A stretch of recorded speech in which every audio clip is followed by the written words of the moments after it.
What's up everybody, this is GameOrNought Unite, where we look at your Pokemon Unite plays, we break them down, we look at what's good, we look at how we can improve, and therefore everybody gets better at the game. Before we get started, don't forget to like, share, subscribe, follow, whatever it is you have to do to keep up with GameOrNought Unite and our other posts like reviews and videos and all those different things that we put out there. So this week, really excited, we've got some submissions from the Pokemon Unite community. We're going to have a look at those.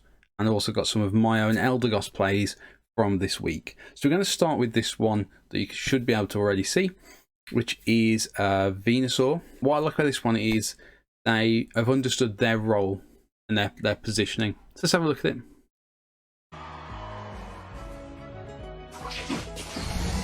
Yeah, I like that. So much I like about that. Yep.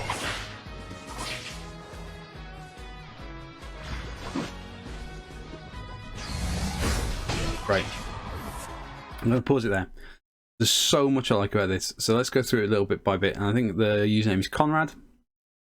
They shared this video on Pokemon Unite, one of the Facebook pages. So the reason I like this is, first off, this immediate play, they've come out of their own zone, and this person understands their role as a ranged character. So one of the big things I've noticed as I've been playing is the difference between the people who are perhaps ranking up or getting really good scores and the people who are a bit stuck is that they've misunderstood their role or their character. And the amount of times I see ranged characters running up close and getting into melee range. And actually, no, you don't want to be anywhere near a melee character if you're a ranged character. And one of the things that I don't see enough people doing is using the natural barriers to help them. So Bulbasaur here, Ivysaur, is going to use the barrier to get an attack in on Crustle. Crustle can't, Zeraora can't do anything unless they dash through. You're using the natural barrier to create an obstacle for them, but not for you. And you find actually there's three of them there. And then what you do is you use your Solar Beam to finish them off, which is the whole point of Solar Beam. Solar Beam should be there to finish off people who are escaping. There's a little bit of a charge up time, so it's not something you want to be using when someone's in your face, because you're a ranged character. You want to be using it as they're escaping to finish them off, which you do there wonderfully and evolving you into Venusaur. Fantastic. Using the natural barriers, using your ranged character's abilities, using your abilities in a way that makes them work.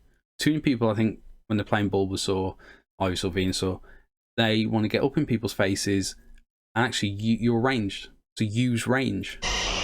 What I like about this is then you follow that up, still keeping range. You're not just chasing him wildly. You know that Zeraora is there.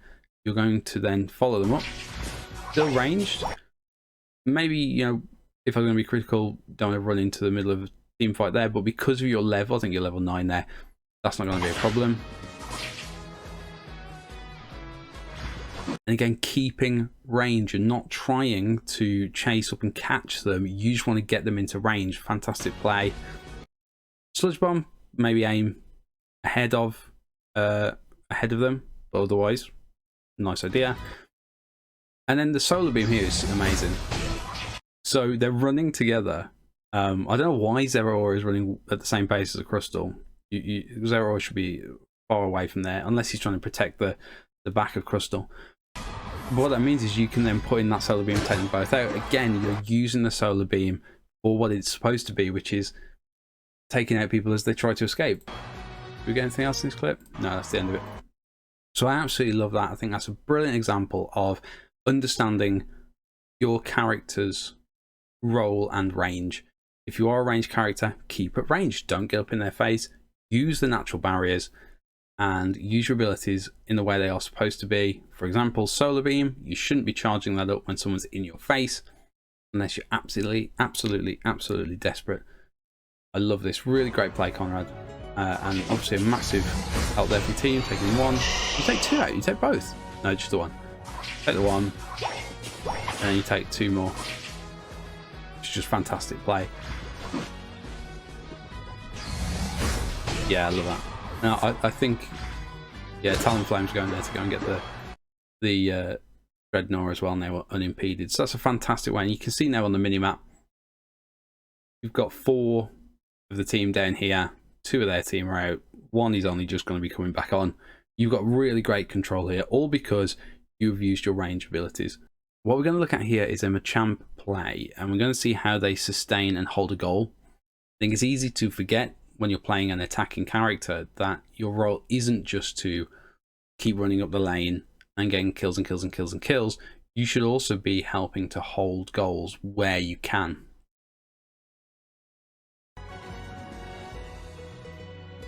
So I like this running back. You've obviously seen the Cinderace on the minimap, and then you're running back, and it looks bad for you because you've got 2 opposition here, and you get a big blast. I think that's from Cinderace's Unite move as well, isn't it? Yeah, it is. So you've taken a big chunk of damage there. It's not looking good for you. What I like is you don't panic. So you get into your goal. So straight away, you're taking the fight in your goal. So you are getting shields, you are getting healed. That's brilliant. I see lots of people get into these situations and they try and take the fight outside of the goal. Use what's there for your advantage. It's your goal. Use the health boost. Use the shield boost. Absolutely great move. Even with that, you're still getting pummeled. So again, you leave and you get the berries. And because you've still got that goal, you've got that speed boost in the lane, you can go and get those berries. And they can keep pelting you, but the healing potential will outweigh what they can do. Cinderace then steps up here. Now, what I'd be doing in this situation if I was the Cinderace is I'd be thinking, okay, well, I've got 2 more people coming up behind me. We can finish this guy off. So I completely understand the Cinderace's move here. Okay, 3-on-1. So let's talk seriously now. 3-on-1 in this situation. You should be finishing this really quickly. Now, there are a couple of things to bear in mind. Look at the Machamp's level. The Machamp is level 11, 9, 10, 8. There is, 3 levels advantage there. 1 level, 2 levels. It makes a big difference. Okay, you need to be aware of that when you're getting into combat with other Pokemon. Look at what their level is. If they are out-leveling you, get out of there. You're very unlikely to win that fight. The levels do make a big difference. And so while this looks really bad, the Machamp should be easily able to dispatch the Ivysaur. The Cinderace should be quite quick to get rid of as well. The only one really that could pose a problem here is the Ninetales. And actually what you could do here, if you're the 3 red players here, the Ninetales should be looking to freeze Machamp while the others pummel him. Now this goes really quickly, so I will pause this. Machamp uses submission here to move the Cinderace off the goal, do some damage, and then follows up with Cross Chop. Now I know Cross Chop has been nerfed in the most recent patch, but I love the fact that you're using it to move forwards and to close that gap and to stop that Cinderace from having any time. I think it's a dangerous risk here, a gamble, because you're leaving the goal, so you're leaving that healing, you're leaving that shield, but in the circumstances, you can't sit there and just try and tank 3 of them, so you do need to be on the aggressive. So I like that play. And it works, you take the Cinderace out. Now it's 2-on-1. Now, again, I think if you're the Ivysaur and the Ninetales, you're still feeling kind of confident here. You're thinking, actually, I can probably take this fight. Back onto the goal, getting your shields, getting your health. Love that. Absolutely spaff up the knife play though. You make a complete mess of that, and it's completely missed, which is a real shame because that is a proper clearance move that will clear them out. If you'd connected, you'd have almost definitely taken the Ivysaur out there. And if you'd managed to get with the Ninetales, I'd say you'd probably clear them out as well. So it's a real shame because it's just a bit of a missed target, I think. Yeah. Back into the point now, getting goals and your heal. Now, this goes really quickly, but you're... Let's go, Colin. Yeah. So, you're kind of still pumped. Yeah. We don't catch that. Then you've got your buff. going on. Cross chop through. What I like about that is you go through him and then kind of come back. And it just, yeah, with the buff from the Unite move, takes him out. Submission. What I like here is the Greninja must be coming in thinking, I'm going to be a hero. And it doesn't get a chance at all. You can see your buff there. Submission. You don't even use cross chop there to take him out, do you? No. Just the buff that you've got just does huge damage. Is it 1200 damage? Yeah, 1241 damage. So this is why Machamp is a great pick, and I don't see enough people playing Machamp on attack. I think they go for players like Cinderace, Absol, things like this. Machamp is absolutely worth a pick because of his sheer damage output is astonishing. If you use the Unite move and you're getting that buff, a lot of his moves will also buff Machamp. So you've got that damage output is just really high and heavy.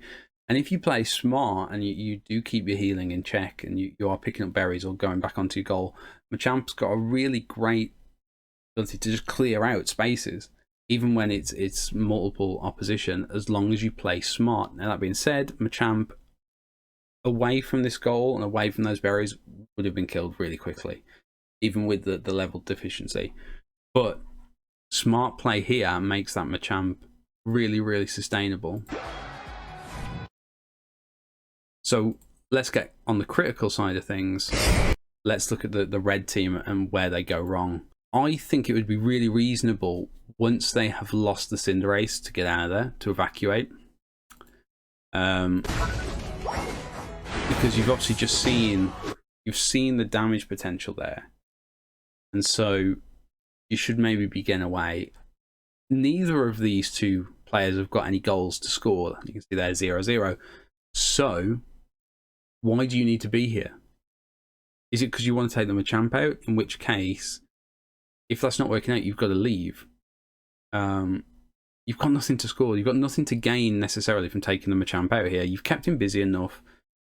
You've got nothing to gain from taking them out. Back away, reset, get some goals, get some wild Pokemon, level yourself up. I said last week, I always say, think about the value. What is the value of what you were doing at that point in time? What's the value of this? We're going to take the Machamp out. It's halfway through the game. What's he going to be gone for 10 seconds? You haven't got any goals to score, so even if he's not there, what are you doing? There's no value to taking him out. You might as well leave him and escape and go and get some wild Pokemon, level up. Maybe even take on the Dreadnought. Pull the Machamp away from the goal so he hasn't got that sustain. It's all about value. It's all about what you're doing in the moment-to-moment play that is going to make your team successful. Even if you take this Machamp out, you have got nothing to gain. You're not going to get many goals. You're not going to get 26 out of the Machamp anyway. You're not going to destroy that goal. You're not really going to contribute to the goal. It's not a good play. And it's just being overly aggressive because you think you're going to get a kill out of it. But actually that kill is not going to benefit your team.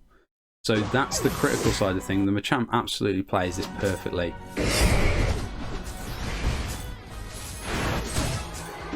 Yeah.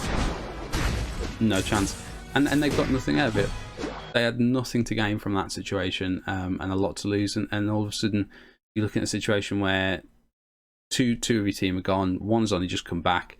You're now in a situation where they've got 3 blue players on the bottom lane. They can go and get Dreadnought, get the XP boost, get the shields. Lost a lot, and there was never really anything to gain. But the Machamp absolutely smashes it. Great play. So with this one, we're going to have a look at a Cramorant play. Now, what I like about this play is the brain behind it. So Cramorant sees here that Dreadnought is going to be coming up soon. Now, I see a lot of people playing this with Dreadnought where they see the counter coming down and they immediately go and stand next to where he's going to spawn or where it's going to spawn. That is a really dangerous move because all you're doing is standing there saying, hey, I'm here, come and attack me.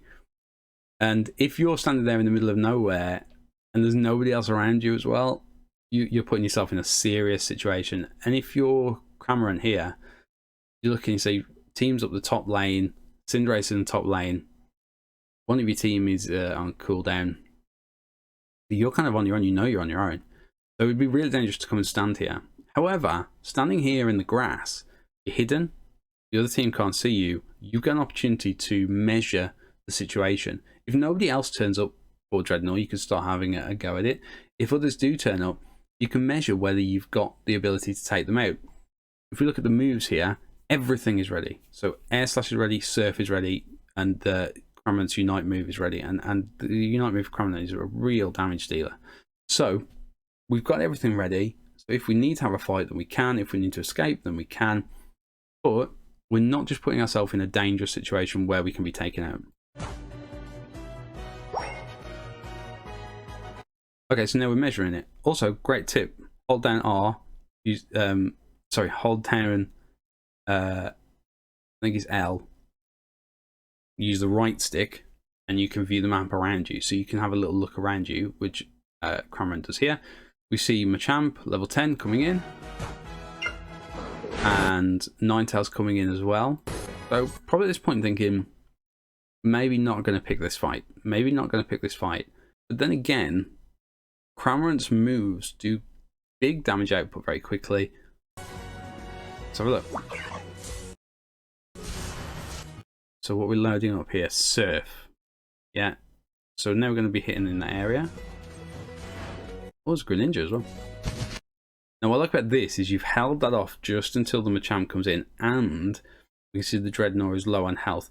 This is something that a lot of people get frustrated about. I see a lot of people talking about this online, about getting frustrated about losing Zapdos, losing Rotom, losing Dreadnought right at the end when they've done all the damage, and then somebody just comes in and snipes them off.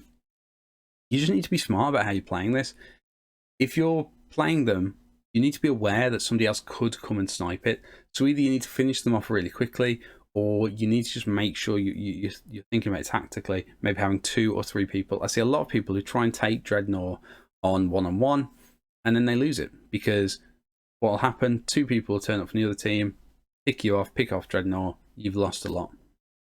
So I like this. This is smart.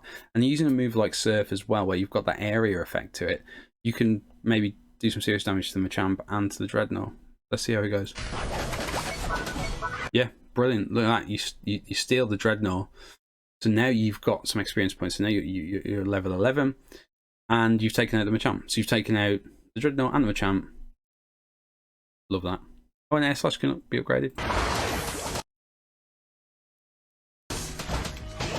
And yeah, lovely.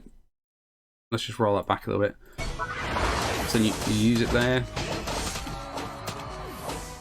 And the Greninja, I mean, I don't think that Ninetales knows what happened, does it? Not a chance. And I love the Cinderace coming in here. You're unnecessary, you're not needed. I just think this is just a big brain play. I love the Greninja. Watch the Greninja as well. Thinks he's out of range. There you go. What I like about this, as I said, is I think it's the smarts of it, the brain of it. You have looked at the situation and measured it, and that could have gone wrong, and you could have got out of there. That's the other thing. Using the natural barrier, Machamp can't get through there. Ninetales can't get through there. Greninja might be able to. I can't remember. But you've got that barrier. And I mean, as it happens, other people came in, but you had options to escape. Again, it was smart because you're using your range, not just diving in there. I've seen a lot of people in this situation who, when you used Surf, would have come out and would have tried to get in there. Your range, you're using your range, you're using the natural barrier, so they can't come immediately and thank you. And you're using the long grass for cover, so they've still got to, even though it's not hard, they've got to figure out where you are. It's a great steal. Great steal. Air Slash doesn't have damage, and you can see there the Ninetales gets frustrated because the Ninetales tries to come to you. So if I was going to be critical of the Ninetales, I'd say they've forgotten that they're ranged. You know, there's no need for you to be running here. You can stand there and attack the Cramorant. You don't need to get close, you're ranged. So use your range. Same for Greninja. Greninja, actually, I think you should have escaped. Looking at your health, you should have just gone. Like, you need to be out of there. You use your Unite move. Charging up the air, clears out. 3 of them down. Dreadnought's yours. Happy days. So what I want to look at now is actually a couple of my own plays. So these are my Eldegoss plays from this week. So I've kind of switched to an Eldegoss main. The reason is because I like having that option to keep people alive and keep people in the game. And it makes a big difference. I have seen a huge difference in teams that have an effective Eldegoss and teams that don't. And the teams that do have an effective Eldegoss die less, for a start.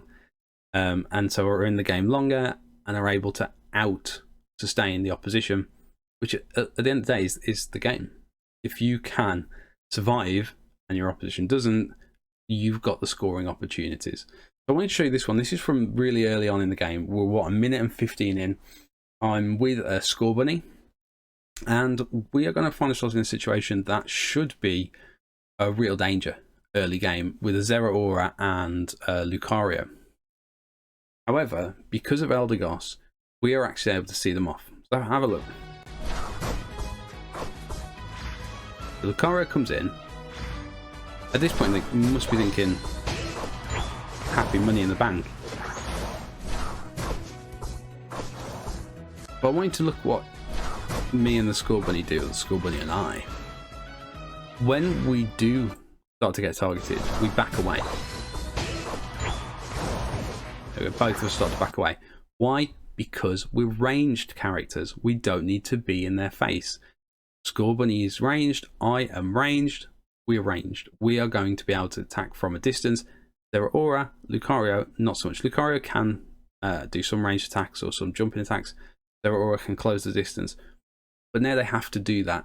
Also, we're on our goal. They are not. So we're going to have healing. We're going to have shields from that if we need it. We've got berries as well.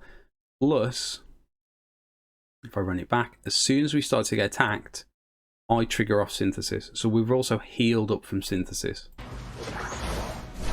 Now, while Synthesis doesn't give you the biggest health boost, it gives you some healing, which they don't have access to.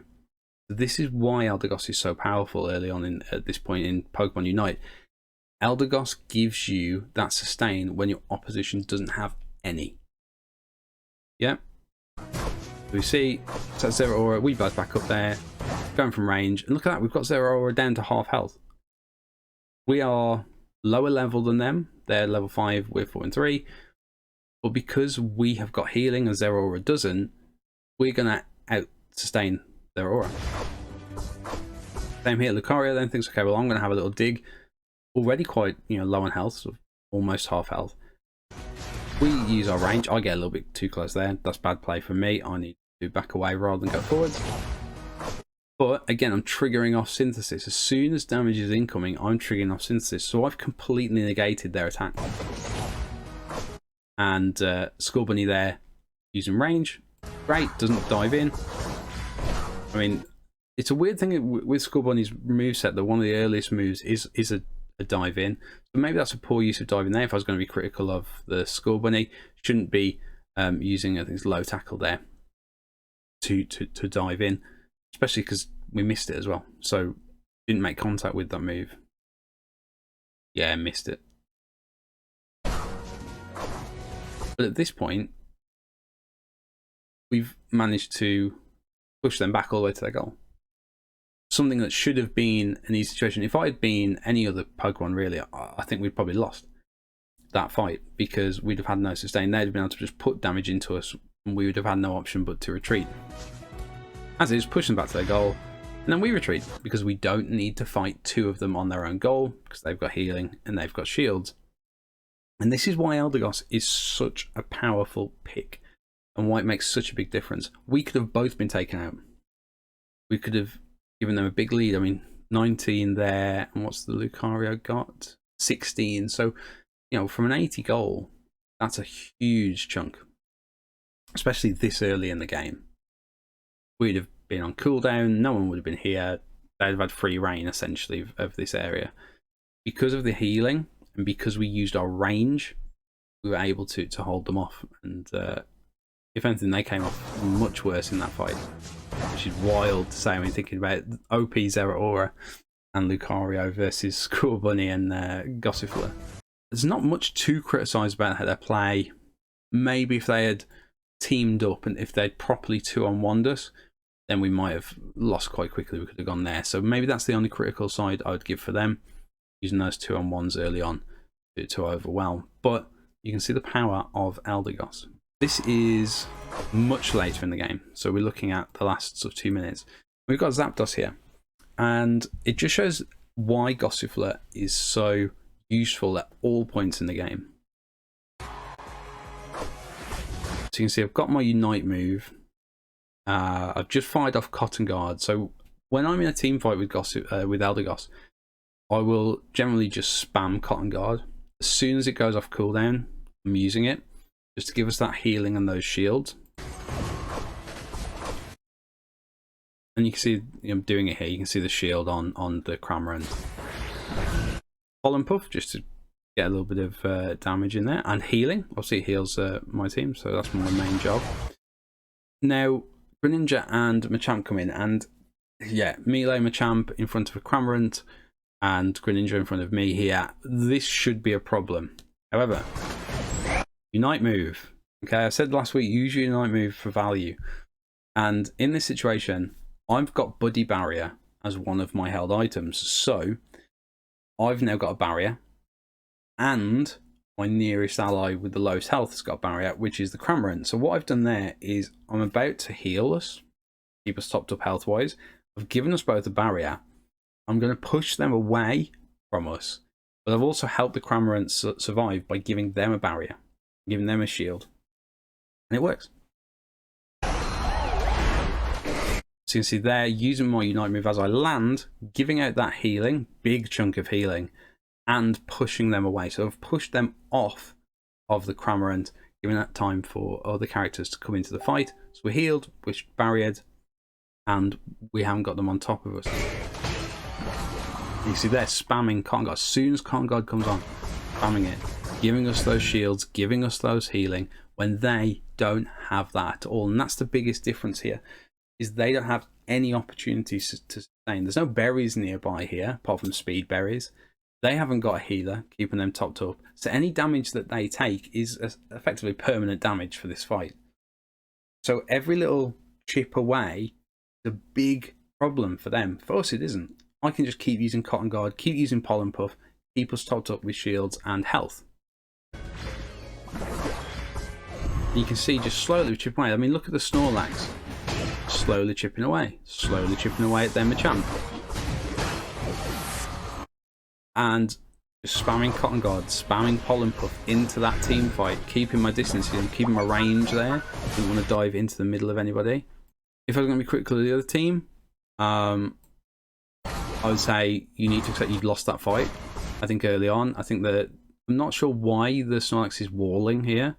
If he turned himself around and he had other people with him, then maybe. But what's that wall blocking? It's blocking anyone escaping, but you've got nobody else with you to do damage. Look how low our Cinderace as well here, but keeping them alive with Cotton Guard. You know, so many of the team there would have died. The Cramorant would have probably gone down quite early if I hadn't used the Unite move. Cinderace definitely wouldn't have been able to come back into this fight as they do. But to be critical of the red team here, they need to accept that they'd lost this fight quite early on, and they need to back away. If you can't get the Zapdos, what you then need to do is protect your goal. And if you lose Zapdos, what I see a lot of people do is they just pile in. No, as soon as you realise you're not going to win that fight, back away and protect your goals. Okay, you can't protect it as in if you do damage, people are going to stop scoring, your goals are vulnerable. But you can stop people getting to your goal. And you can stop people scoring those points. And that is one of the most frustrating things when you've got a huge chunk of points and somebody takes you out. Massively frustrating. The other thing here is, look at the points that that team have. 41, 50 points. There's 91 points there that they've thrown away, essentially, because we're going to take them out. They could have left the fight, realised they'd lost, backed away. They could have even gone and scored in our goals. If they're going to accept the fact that we're going to score, they could have gone and scored themselves, at least to close that deficit. Instead, they stay in the fight that they're clearly losing, and they lose that opportunity. They lose time, they lose goal points. Yeah, it's not a great, doesn't work out well for them. Here in this situation, I've got no points myself to score with. I think I've just scored. So I think this is just after the Zapdos, actually. I've just scored. So now my job is to make sure that nobody else loses their points. So I'm going to see where the fight is. I'm coming over here. That's poor for me. I don't know why I'm attacking that there. I've got nothing to benefit from that. I shouldn't have bothered. That's a waste of time for me. That's bad play from me. I should have, as soon as I got here, I should have gone round. So I've maybe lost a couple of seconds, which could have been very costly. Because you have a look here, our Crystal's getting attacked, our Cinderace getting attacked. Sorry, our Garchomp's getting attacked.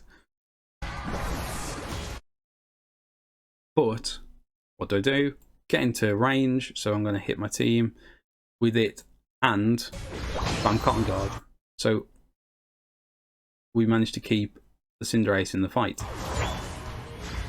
There's Pollen Puff, healing. Cotton Guard, healing, shield. Can you see what I mean about how every little bit of chip damage done to them is a huge problem because it's slowly nipping away. Every bit of chip damage done to us is irrelevant. It doesn't make any difference because we're already going to be negating that with Cotton Guard and Pollen Puff. And you can see here that we've got 35 points there, 50 points there. Could make a massive difference to the score considering we're going into their home goal. Slowbo's not got a chance here. If the Eldegoss wasn't there, definitely has a chance. Look how low the healths are there. A good attack from Surf or Scald or something like that. Easily take them out. A Unite move could easily take them out. As it is with Cotton Guard and with Pollen Puff just healing us up, that Slowbro's not got a chance. And so, because of that, they get to the goal. And they score, and we get those points. And it makes a big difference in the end. I think we win, but I don't think it's a huge win. We don't win by a massive margin. And this is, again, why Eldegoss is so strong. It's such a great pick. If you play Eldegoss properly, if you're using that range and you're using those healing abilities at range, you don't want to be in the middle of the fight. You want to be on the edge of it. But you need to just be spamming it and keeping it going. Hopefully you can see from those three examples why Eldegoss is such a power pick. On the flip side of that, if you're against a team and you see they have an Eldegoss or a Gossifleur, that needs to be your target. I've been in so many fights where I've been healing and supporting and nobody has targeted me. You need to be targeting the Eldegoss because if that Eldegoss is there, you are not going to win that fight. They're just going to keep healing. And you're going to not got any healing. You're just getting chipped away. Not going to win that fight. So target the Gossifleur, target the Eldegoss. And you'll have much more success.